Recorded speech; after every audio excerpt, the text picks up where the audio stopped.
You wanted the best. You've got the best podcast. The hottest podcast in the world. The Chris Voss Show, the preeminent podcast with guests so smart you may experience serious brain bleed. The CEOs, authors, thought leaders, visionaries, and motivators. Get ready. Strap yourself in. Keep your hands, arms, and legs inside the vehicle at all times, because you're about to go on a monster education roller coaster with your brain. Now, here's your host, Chris Voss. Hi, this is Voss here from the ChrisVossShow.com. The ChrisVossShow.com. It's in acapella today, or whatever the hell they call it. So welcome, show my family and friends. We certainly appreciate you guys being here. It turns out me and her just do not get along as a voice, so I need to have her do her own thing because I just don't have that operatic voice. I'm sorry, folks. There's a lot of things we do on the show. We have so many brilliant minds and authors on the show. Maybe I need to invite some ballet artists on the show, opera. It's one of those days. Opera artists on the show, so they can teach us to sing opera. If you want that, send the message to me, author on the show. And we're excited to have him. He's got his latest book out, May 2nd, 2023.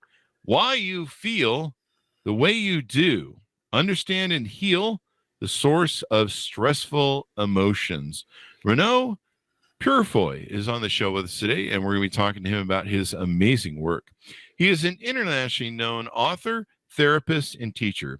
Over his 4-decade career, he's written books that have been translated into multiple languages.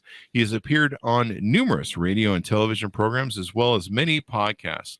The Anxiety Disorders Association of America, the nation's primary organization for anxiety-related problems, has invited him to speak at 11 of their national conferences. Welcome to the show, Reneau. How are you? Oh, I'm doing great. I thank you for inviting me on. Thank you for coming. It's wonderful to have you as well. Give us your .coms. Where do you want people to find you on the interwebs? Easiest place is whyemotions.com. So whyemotion.com. Why emotions? No, it's singular. Oh, singular. Why emotion.com.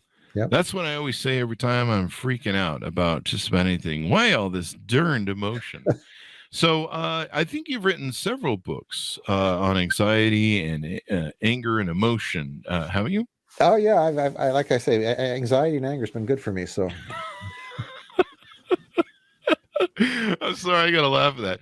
You know, when I was a young person, I was suffering from severe ADHD.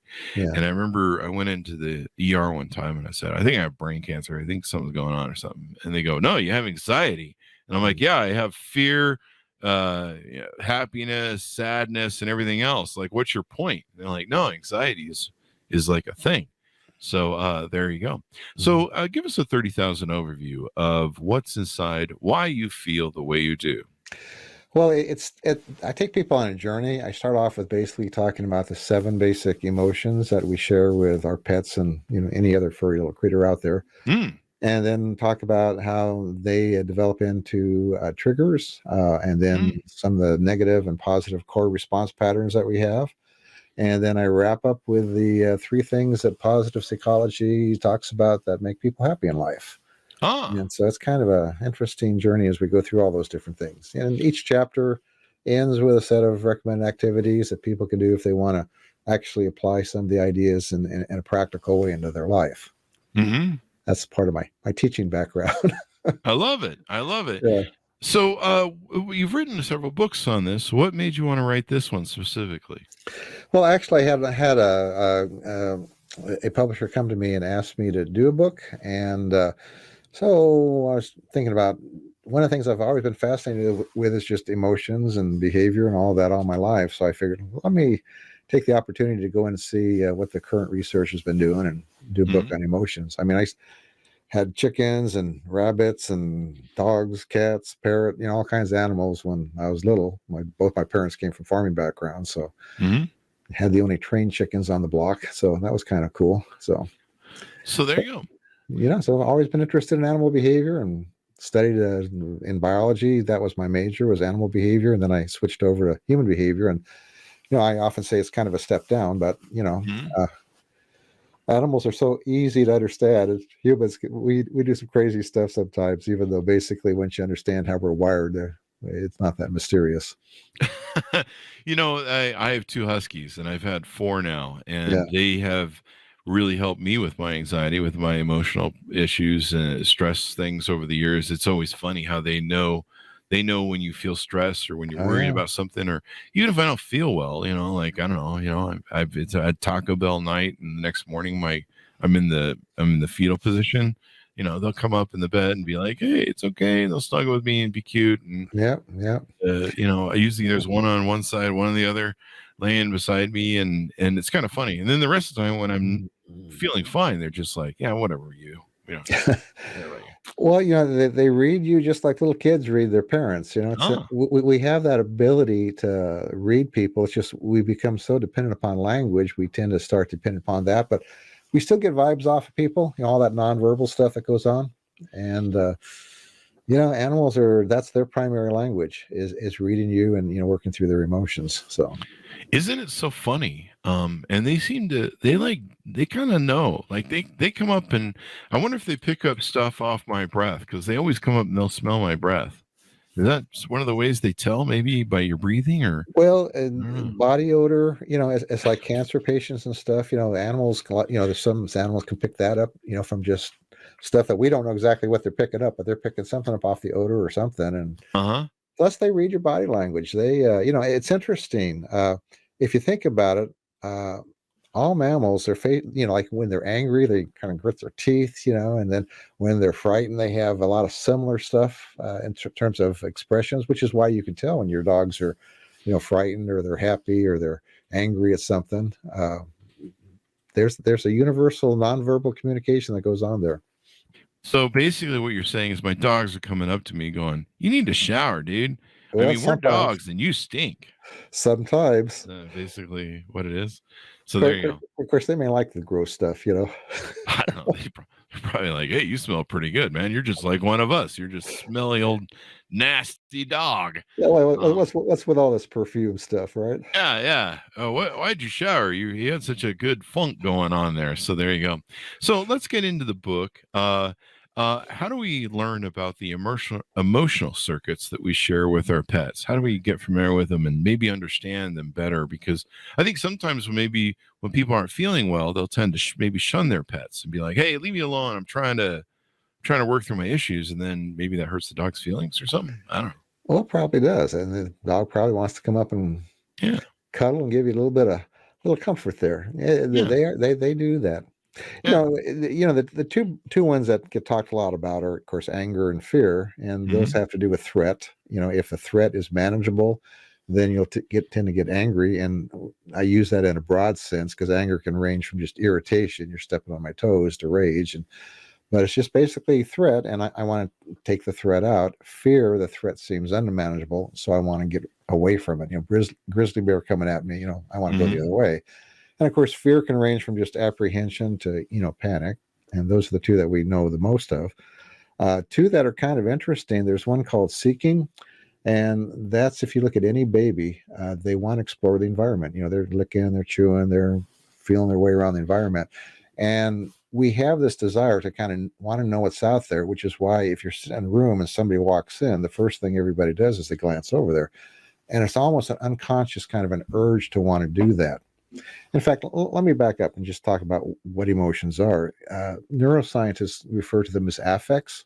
So an affect pushes you to want to do something. So the most basic ones are your sensory affects, like heat, cold, pressure. You've been sitting too long, I want to move around. If I get cold, I want to get hot.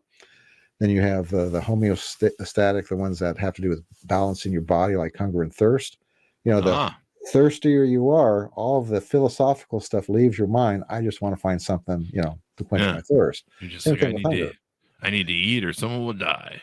And so emotions are kind of like the next level up, and they push you to take care of some kind of a need. So again, anger, fear, threat, this need to want to know what's out there, again, the basis of our curiosity. And then there's one called play. And it's interesting. The guy that did a lot of the early research in the modern era Panksepp, he was called the rat ticklers because he would tickle rats and stuff. But he found that he could turn off the upper part of their brain, and they still wanted to play. So it's a very deep-seated kind of a need to want to interact with people.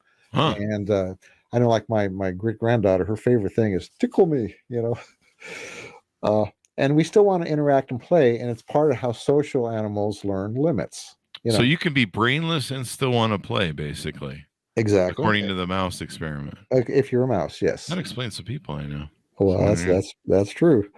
And again, it's you learn how to do too much by doing too much, right? And that's that's true. And then we interact that way. So again, it's part of our social stuff. It turns out there's a second fear circuit, and in babies we call it separation anxiety. Oh yeah. And it's why we miss people when they're gone, especially once we bonded with them. Mm-hmm. And there's a complementary caring circuit that also later on develops in what they call the secondary emotions, like love, pride, those types of things. Mm. So those are the 7 ways. Oh, I forgot the one that comes up in during adolescence, which is lust, right? Yeah. So it sounds like these are paired with the 7 deadly sins or something here. Well, yeah, they're kind of underneath there somewhere. There you go. Yeah, I know that lust part. I've been having that since I was a teenager, I think. Yeah, that's that one kicks up with the hormones kind of activated. They do. What's that about? So let me ask you this. I saw this really cool experiment where I think it's a famous experiment you may have heard of, but they did a thing where they took babies and mothers, and they held babies up in front of their mothers like a couple feet away. Uh-huh. And the mothers would play with them. Hey, you good? I do the same thing with my dogs. But they did a thing where the mothers just went still face and didn't show any expression, didn't say anything, and just were still faced. And they showed how just upset the kids got and freaked out, and how much we need that neurological exchange that probably plays into our emotions and security and everything else.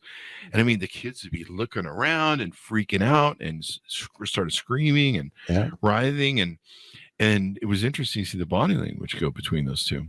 Well, and again, it has to do with that nonverbal communication. That's an infant's primary language. They haven't learned language yet, and so they're basically just like your dogs. They're just picking up from all that nonverbal stuff that's going on.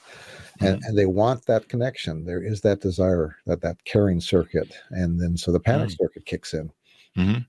So how do I when those babies do that with me, and I'm doing the nonverbal communication, how do I communicate? Change your own diaper. Stop going poop on the floor. That's when you hand it to the mother. Oh, okay, that's all right. Or the dad. Note to self: hand off baby to someone else, or stop putting the hose on them. Child Services says you can't do that anymore. I'm just kidding. Don't do that, people. That's a joke. We do jokes on the show. It's a comedy bit.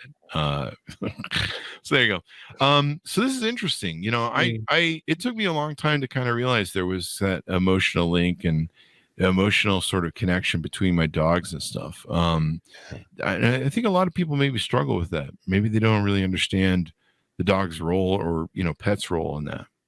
Well, they become a substitute for a person in terms of affections. That's why people love their pets so much. That they give you unconditional love. Unconditional love, as opposed to everyone else in my life who is like, if you have money, we give you love. Yeah. It's very conditional. It's very transactional, actually. In fact, it's interesting because out of those 3 things that make people happy, number one by far is relationship. Having, a deep connection with somebody else. When you think about it, that's one of the things that people are often missing nowadays. I got 500 Facebook friends, but I don't have anybody I can really be real with. Yeah. There's nobody showing up to my funeral from any of that group. Yeah. My favorite Jewish proverb is I want 6 people that aren't looking at their watches carrying my casket, right? That's true. They're just, my pets will probably be the ones carrying my casket. They'll just hook them to a sleigh, and the Huskies will pull them down to the cemetery or something. Although I think I'm set to be cremated because I'm not leaving enough money behind for my inheritance people to get anything. So they're just gonna have a bonfire out back, really. Yeah. And just kind of leave it at that. And it's going to be more like a funeral pyre because they're just going to be like, screw that guy. But hopefully they bring marshmallows. I don't know. That's kind of weird. So discover ways to quiet destructive emotional triggers is another thing you talk about in the book. Right. Help people with that because, I mean, there's a lot of people getting triggered now on social media. Well, and I'll give some simple examples, but first let me say with people, the answer, I used to tell my clients, the answer is always E. And in multiple choice questions, that's the all of the above, right? Oh. And everybody's always looking for, tell me the one thing I can do so everything's going to be wonderful. And oftentimes you got to do multiple things to get wonderful, right? But with simple triggers, like one of the examples I give in the book is a couple of people that are on a plane that's get hit by lightning. Mm-hmm. And, it's a very scary event. So the next time you get ready to get on a plane, there's some anxiety there. It's kind of a form of PTSD, right? Mm-hmm. And one person gets to where they can fly, the other person can't. Mm-hmm. And the person who can fly does what I call what's happening, what's real, and then you distract yourself. So what's happening is I've got some anxiety because that last flight, okay. Nothing really actually happened to me. Again, what's real is I was safe, we landed, and I'll probably never experience this again. Okay, now let me distract myself with what I need to do. So it's kind of a thing that you can use for a lot of simple triggers. I had one gal who had a employer who resembled her abusive parent. Mm-hmm. And so she was getting all triggered by him when she'd go to office. And so we use that same idea. What's happening is, he looks like my parent, sounds like my parent. What's real is he's not. He's just my boss. We're just going to talk about, the weekly schedule. And over time, she was able to desensitize and actually become friends with him. Oh, wow. And that's the thing with negative triggers is you can desensitize to them. And desensitization just simply means getting used to something. The first job you had, you were nervous, you weren't sure about stuff. But after a while, it's just a job, right? Yeah. You go to your next job, there's a lot of anxiety, you're not sure, but after a while you desensitize to it and it's just the next job, right? Mm-hmm. Same thing with, marriage and all kinds of other stuff, right? You desensitize and you get used to things. You look at things that go like on in an operating room or something, things that people get desensitized to, medical personnel, because it's just something they're dealing with every day. So you can learn to do that. And the person who did not desensitize, the big key is the self-talk. I mean, their thoughts were things like, oh my gosh, what if that happens again? What if a plane crashes? What if it's the end of my life? Oh, this is terrible. I can't stand it. And, that type of self-talk, of course, reinforces the trigger.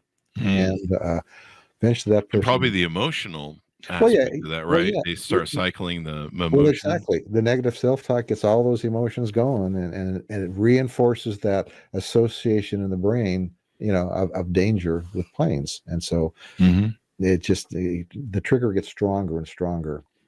Yeah. One of the interesting things about emotions is they're the way that your brain indexes information. So the brain is always making associations from the time you're born, and things that are positive get kind of a positive emotional tag to it, and things that are negative get a negative tag, which is why experiential learning is more valuable than just simple book learning. I can read everything there is to know about driving a car, and I can be an expert on driving a car, but until I get behind the wheel, oh my gosh, that didn't work.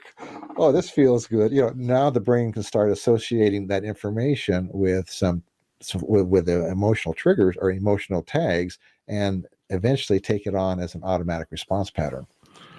So let me ask you this about what you referenced earlier, where people, start operating in the now and the present.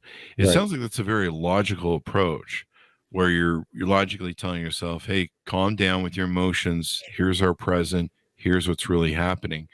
Do you find that both women, men, we can deal with logic and reason pretty well, especially if we're based in our masculine. Do you find that women have a harder trouble because women are usually based and filter everything through their emotion? Do you find that they have a harder time making that logical recognition, or is it a logical sort of? It's pretty similar across board. Whenever you have strong emotion going on, the logical part of your brain shuts down. Okay. Which is why military, medical personnel, they train so that they don't have to think about it. they can just act, because in that moment when there's all that adrenaline pumping and your emotions are up, those frontal lobes aren't working really well. And so you have to have things memorized to do. And so like if you have a phobia, like a gal who has a water phobia, right? That I was working with, as soon as she saw water, the thoughts just start racing. Oh my gosh, water! I got to get away. The emotions kick up, and so you have to slow that down and reconnect or reactivate that thinking, that rational part of the brain, so that you can go through that desensitization process. So in her case, her brothers used to tell her that there are piranhas in the water, they're going to eat her toes, and so siblings provide therapists with a lot of work. So, is that what the cause of it is? A lot of times. Anyway, so we started out with, gave her some relaxation, techniques, gave her, some coping self-statements, and basically what's happening, what's real. Okay, what's happening is, this is a conditioned response pattern from when my brothers told me those stupid things. They were never piranhas. I was always safe. I'm safe now. And just start sitting next to the pool, right? And eventually get where she's, got sitting for some time with her feet in the pool, and then eventually getting into the pool, all the time managing the anxiety, in a gradual way. And you can actually desensitize to anything through that process. I've taken so many people through different types of fears and phobias just through that process of gradual desensitization, managing the anxiety so that they eventually get comfortable in that situation. But some point in time, you gotta actually face it. So you might as well just face it. And, is it you fall off a horse, you get back on sort of concept? Well, the idea is the only way you can do something is by doing it. So maybe if you're afraid of snakes, you just need to go play with some. Well, and again, you do it in a gradual way. You might start across the room with a snake in a container and eventually get closer to it and touch, that type of stuff. And probably don't use a rattlesnake, right? So, yeah, that's probably a good idea. Note to self: stop using the rattlesnakes to reprogram the employees. There's been some complaints and some charges. But you mentioned something that was really interesting to me that made me change a paradigm in my head. You said that the way we use emotions and maybe emotional. I don't have it exactly. The emotional tags on your memories. It's the way your memory indexes information. Index. There you go. We create a library of indexes. Yeah, and I love that. I never thought of that way. Boy, I've got a hell of a library going on there. Well, you see it when you use modalities like eye movement desensitization, where you're dealing with a particular traumatic thing, and then the person will have a cascade of memories, which logically are very unconnected, but on an emotional level, they're connected. Yeah, and it's interesting how that works up. Now, this probably plays into what one of our guests or one of our listeners, G1 Red Crypto, thanks for the comment. You don't really remember things that don't have an emotional charge associated. So I think what he's implying is sometimes we may not remember those emotional things. Maybe we have a trauma that we've kind of buried in our subconscious because it's too much to deal with or something. Is that possible? Yeah. I mean, people do that all the time. And, you see that most often, like with childhood stuff, especially, a child is not able to process the emotion like an adult. And so a lot of times they'll just, stick it over there and get on with life. And which is why a lot of times that stuff comes up when you get older, because now the brain is ready to start processing some of that stuff and dealing with it. Is that why? And so that's why it starts to come back to you after you've buried it away. It doesn't have to, but a lot of times. I mean, sometimes you don't necessarily have to process everything. So, that really explains a lot of things.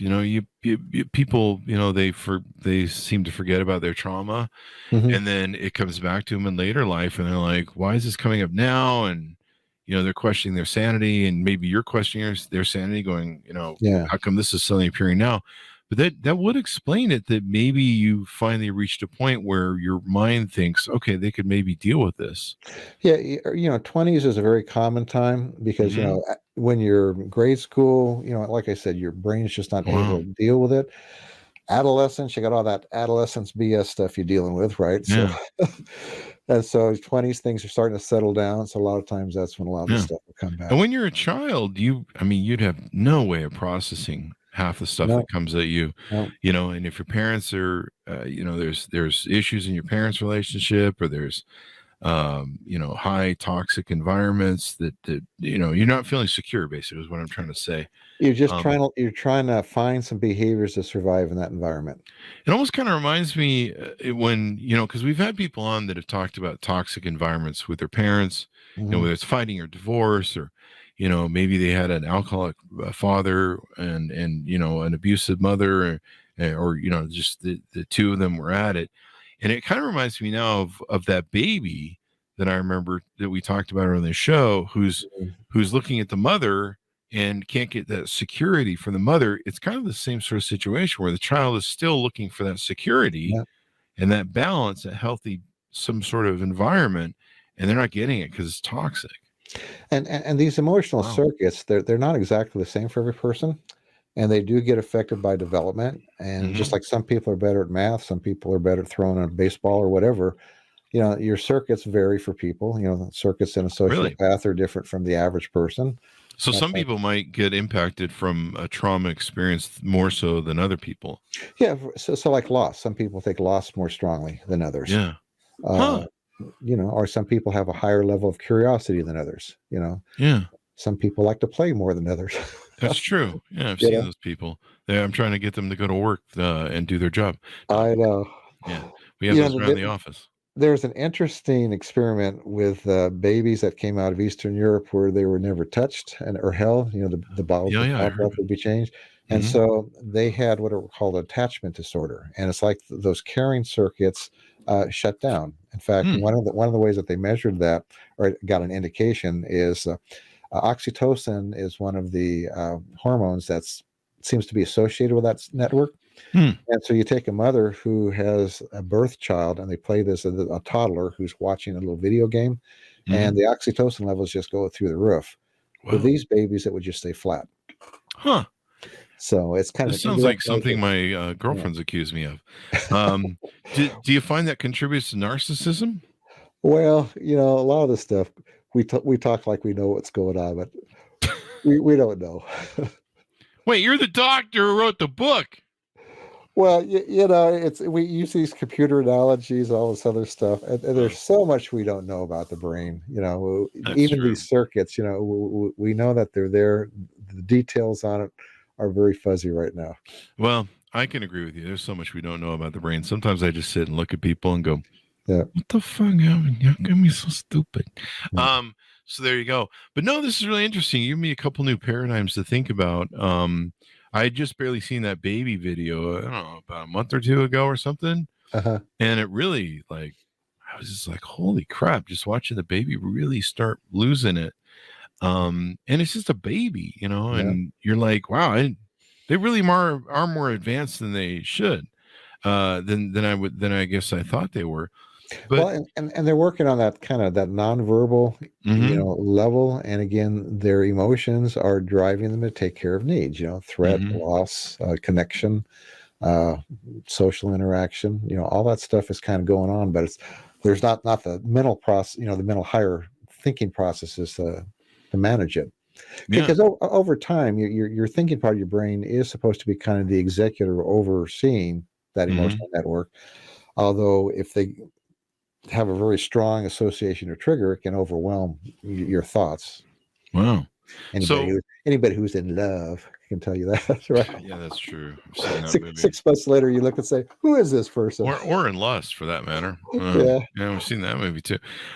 So now people that, one thing that people have that have trauma, whether they recognize it or not, or know it or not, some of that subconscious we talked about, they tend to react to different things, overreact to different things, like gaslighting. Because if it's a trust trauma, if you gaslight them, if people lie to them, they tend to highly overreact, and have trouble dealing with it. Sometimes they don't understand why. I guess that's another way that they can try and identify, why they're overreacting or. And again, there's a couple parts of that. Again, some of that sometimes is the triggers we were talking about. There's things in the other person that trigger associations. And people who come from a really dysfunctional background, they tend to go into relationships with the blinders on. Uh-huh. It's interesting. You can take, let's say, a lady, and you can put her in a room with 15 guys.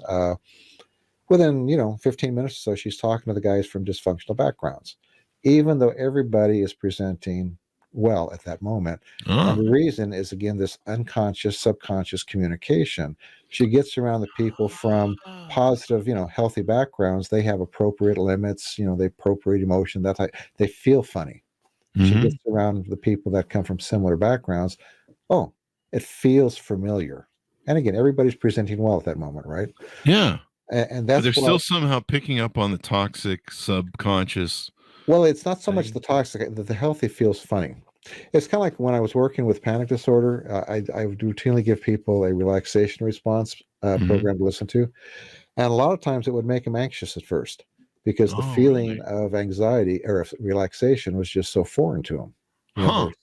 And I know when I've worked with people from dysfunctional backgrounds, and one of the things I try to get them to do is, okay, you need to find one or two healthy people and hang around them for a while, because all of their friends usually come from the same type of background, right?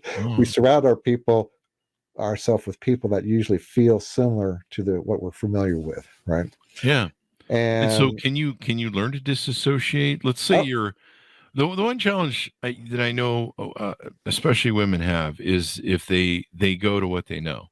So they will, if they're used to abusive relationships, usually from a father relationship, they'll stick to those relationships.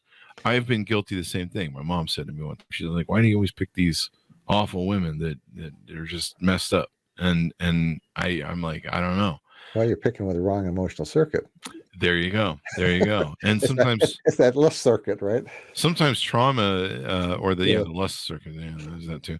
But so you can disassociate that by just it's more you learn to desensitize to healthy. And so I would have them identify one or two people that come from healthy backgrounds and just hang around them. And of course, the first complaint they would have is, these people are so boring. Yeah, they're boring. There's absolutely no a lot of women are like, I want to go have fun. There's no drama in their life, right? There's no drama. You don't have the ups and downs, the roller coaster, right? But what if they hang around them for 6 months or so, what they find is that comfort feels really good because they're not used to feeling safe and comfortable. Yeah. Right? And so once you start to experience it, like with the relaxation response, wow, this feels pretty nice. I like this. Now, isn't there a dopamine trigger, though, to the drama, the high ups and downs? Well, yeah. There's kind of a drug addiction to that. Well, yeah. I mean, we are certainly into excitement in our modern life. Yeah. Because I know there's some people, they're so hooked on the excitement or for the attention and validation from men, they can't get off it, especially with social media now. These Instagram mentality now, the OnlyFans mentality, you see a lot of the attention and validation desperation in the market. See, and that gets back to what we're talking about with happiness, that relationships, having those deep connection with another human being, that's really what gives you satisfaction long term. And we don't understand that as a culture very well. That's not what our media, our movies and stuff don't show that. The Indiana Jones guy, that's kind of the ideal, right? But he always leaves him at the end, right? It's true. James Bond. Yeah, all those characters, right? That's my dating life. There's something G1 Red Crypto came in as we were talking. This is kind of a fallback. Sometimes there are defense mechanisms they put in order to shield themselves from whatever gave them the trauma they begin with. Yeah, and defense mechanisms sometimes have a bad name because they get overused. But defense mechanisms are there for the very purpose to defend ourselves from being overwhelmed. So if I'm in an operating room, I need to be able to suppress my emotions and stuff so I can focus on what I'm doing. Yeah. But I need to also be able to then tune in later on and process whatever's going on in my life, right? And that's the thing where defense mechanisms can sometimes be problematic. We live in such a comfortable area of the world, and you look around, most people still live in pretty harsh circumstances. So they need to have fairly rigid should-must rules. They need to have fairly strong defense mechanisms just in order to survive. I mean, you look at what's going on in the Middle East. You look at what's going on, in parts of Africa. You look at what's going on in, Kiev and stuff. you don't have time to sit around and, have a lot of touchy-feely feelings. You need to basically protect yourself. And so that total survival mode. Yeah, you need to get pretty crusty. The problem again is when you get into an environment where you don't need that anymore, but you're still acting that way. And that's the problem. Do you think that's kind of the generational thing we've been going on from, part of it is, yeah. I mean, my parents, my dad, he was World War II. He was in, tough he was as nails. Oh yeah, well, he was over in before the war. Then he was in Pearl Harbor and throughout the Pacific and stuff. And I remember when I was in my counseling program, and I was learning all this stuff. I was working on myself, getting more in touch with my feelings and stuff. And I sat down with him at a table and I said, Dad, I know we never talked this way. I just want to let you know, I really love you. And he looks at me, he says, what are you trying to say? I don't understand. And so I go through it a second time and then it hits me. It's a level of communication he's just not capable of. Although he was just so generous. He did so much stuff for me, and he'd give you the shirt off his back. But that was just a level of communication that he didn't do. Yeah. That explains the generational sort of thing. Now we're almost too touchy-feely where, oh God, the kid might fall down and scar his knee. Let's build let's arm him with the helicopter parenting thing going on. Well, and I was reading an article on resilience the other day. That was interesting because it was talking about how one of the big crises right now is our kids don't have much resilience. And part of that is because, I used to go out riding my bike. I could ride for 20 miles and come back home and, do stuff and, Yeah. In our day, they actually had to have a commercial that would tell parents are your kids at 10 o'clock, do you know where your kids are? And the parents would be like sitting there, I don't know, drinking and smoking. And they'd be like, well, we have kids? Do we have kids? Oh, yeah. Shit, we need to go find them, evidently. TV says so. But kids don't have a lot of those opportunities a lot of times. It's an interesting. We were latchkey kids. I mean, we know. I mean, we could survive sustenance off of garden hoses and. Oh yeah. Guys, I started paper route in the 5th grade. I worked paper routes for a long time. If I wanted to eat, I just went through people's garden because they had them back then. And sometimes we just stay out and we test how long it would take for mom to come to the door and start screaming at us. We'd be like, hey, the street light's on. I wonder if they're going to see the commercial on TV. Well, dinner was always a big magnet. So yeah, that was always the thing. Mom was like, you come for dinner? I'm like, we've seen your cooking. So there you go. Now, one thing you talk about in your book that I think is really pertinent, we've touched on a little bit, how to reduce the negative effects of social media and devices.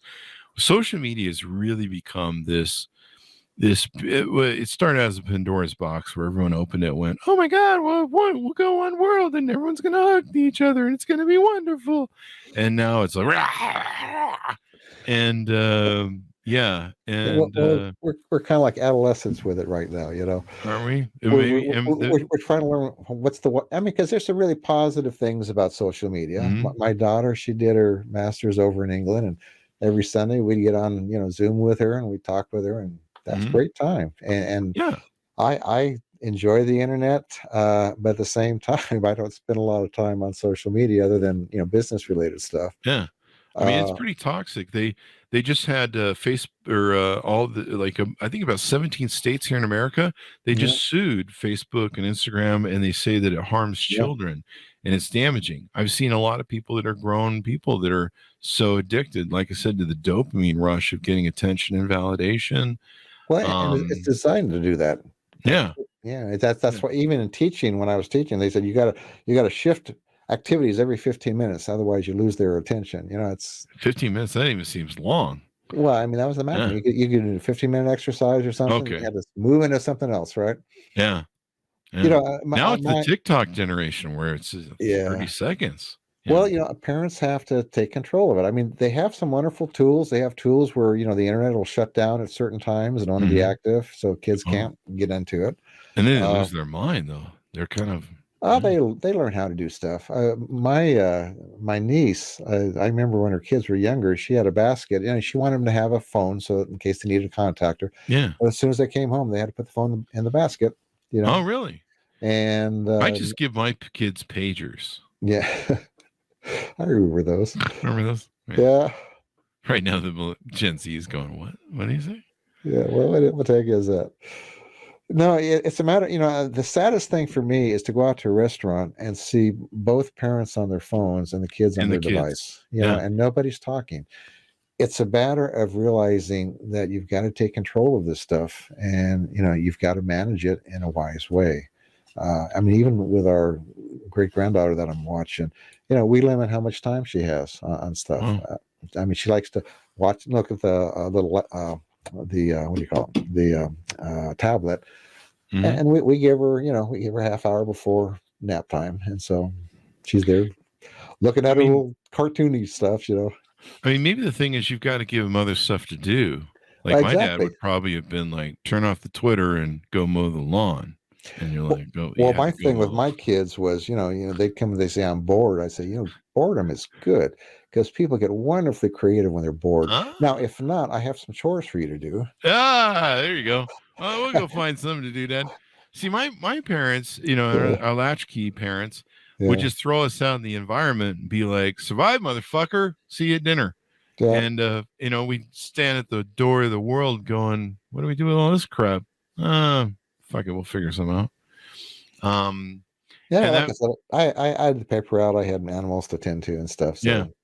Yeah. In fact, it's interesting because like farm kids have a much better self image than non-farm kids. Really? And it's because they are required in order for the family to survive and to do well. So they have a positive role within the family. And, this whole self-esteem thing is like, it's more self-image, right? It's a little piece of your self-image. And the way you learn to have a positive self-image is by being competent. And doing things. And that's why chores are so important. Wow. Chores. Yeah, the average kid has to make their bed and take the garbage out, and they don't do those two things, right? Oh my God, the horror. Dude, I've seen some of these helicopter parents. They would wipe the kid's ass at 19 if they could. It's just extraordinary. Our kids, we had a lot of chores for them. And I remember even my daughter, when she wanted a phone in her room. And so I said, okay, let's go take the little wiring off one of the phones, see how it's connected. Now you go in your room, you wire it up, and we did things like that. Wow. And she was wonderfully competent when she went out to college. And she reported you to the CPS. Well, nowadays, maybe. I don't know. Yeah, nowadays they might do that. They're like, hey, you abused us. How do they abuse you? They made us use a wired phone. Yeah. It's like I said earlier, like, if you didn't want to participate in helping with dinner, fine. We'll see you for the next meal. Yeah. My son only missed one meal. That's all you need. You learn really quick. They're like, hey, these people are freaking serious. They're not going to put up with my crap. And you can do that without being overly harsh, Yeah. I do that with my dates. So there you go. But I like this, more and more parents need to realize how dangerous and addictive it is. The addiction to the dopamine, the attention, the validation. I think it hurts women more. They say young women are suicidal. They're, part of it is the FOMO. They see, that fear of missing out. And especially, they're more sensitive, I think, to how mean kids can be. Oh yeah. I mean, and women are vicious to each other just on the face of it. I mean, and then, the social media fakeness, you have these influencers run around that present themselves, they're making millions, billions, and then you find out they've been just running scams and they're going to jail. But even your friends, everybody's living a better life than I am. Oh yeah. I mean, because that's all you see on the internet, right? Yeah. Plus you don't see the bad stuff. Yeah. Plus you don't see no one ever, my friend, I remember there was a Foursquare back where everyone would check in for mayordom. And my friend says, no one ever checks in on Foursquare at the methadone clinic, at the AA clinic. No one ever checks in at the rehab clinic. No one ever checks in at the pawn shop or the police station. It's always when you're out to dinner at an expensive place or, you're someplace nice. Even with social media, they have, like in LA, they have sets that you can go to that are cutaway sets of a private plane. There's stages. You can go pay, I think it's like $129, and you can make it look like you can take these photographs like you're in a private plane, you're living the life. They have champagne there, and you can do the whole photo. And it's a set. It's a little. You go to some office building, and it's a cutaway set, and they're taking the pictures, and people believe it. There's people who built whole lives. I'm wearing all these diamonds here, this diamond watch, and it's all fake, and it's interesting, and people believe it, and then they'll have these cars, and they'll have expensive cars, and then turns out they just been scamming people or running like crypto scams or something. It's just extraordinary. People are starved for real relationship. That's what it is. That's why a lot of these weekend programs and stuff are so successful. I remember back when S first came out, way in the 70s and 80s. You give people an intense experience of intimacy, and man, you got them. You can drain all the money you want out of them. Is that explains Tony Robbins then, maybe, and those firewalk things, and they have I've seen people that are addicted to motivation programs. You give them that connection, that feeling of connection, and intimacy and meaning, and man, you get all kinds of money. Wow, well, that explains scammers. And people have less intimacy now more than ever in the market, so they're probably going to be more susceptible. Well, it used to be, you had your village, or you had your block, you had your, extended family, you had all kinds of people that you could go to and you could talk to about problems and stuff and connect with. And nowadays people can go through their entire day without a single real connection with another person. Yeah. And people are very isolated now. Yep. And that isolation is what makes people weird, quite frankly. And you feel like you're not isolated. You're like, I got my wife and my kids. Well, you're substituting excitement, you're substituting sex, you're substituting other things for what you really want, which is, again, that connection with another human being. Wow. That explains a lot. Or your dogs, explains a lot of relationships that I've seen, and marriages I've seen, actually. Yeah. And everything else. Connection is everything. And I guess if you're in a marriage, you're not looking at each other, and you're not having that facial body language sort of interaction. You're ignoring each other. You're like, what do you want, honey? I don't know, whatever you want. You're probably going to have problems. So this explains a lot of things. Give us your final thoughts as we go out. We've discussed a lot of really cool things that you have in your book, and your perspectives change the paradigms the way I think about some things. So I love it. Give us your final thoughts and pitch on the book as we go out. Well, the book is, like I said, takes you on a journey. If you want to know about what emotions are, why you have them, and how to manage ones that are causing problems in your life, it's got a lot of good stuff in there that can help you. There you go. Give us your .coms too, Reneau, so people can find you on the interwebs. So whyemotions.com, whyemotion.com, whyemotion.com, and you can find my connections to my YouTube channel, to the books. I've got some freebie stuff there. Everything you need to know about me is right there. whyemotion.com. There you go. Thank you very much, Reneau, for coming on. We really appreciate it, man. It's been a great show. Thank you. Thank you. And thanks to our audience for tuning in. I hope you guys learned some as well. If you didn't, go back and watch the damn show already again, because repetition is good. Thanks to our audience for tuning in. Go to goodreads.com/Chris Voss, youtube.com/Chris Voss, linkedin.com/Chris Voss, and Chris Voss 1 on the tickety talkie. Order up wherever fine books are sold. Came out May 2nd, 2023. Why You Feel the Way You Do. Understand and heal the source of stressful emotions. Maybe get enough copies here, since it's coming up on Thanksgiving and Christmas. Mail them out to all your family you're going to be seeing here at your family reunion soon, and maybe you can get them to be less psychotic over Thanksgiving dinner as well. That might help everyone. There you go. Great Christmas present. Great Christmas present. Give it away to everyone you know. Maybe those people that are really high stress. Thanks for tuning in. Be good to each other. Stay safe, and we'll see you guys next time.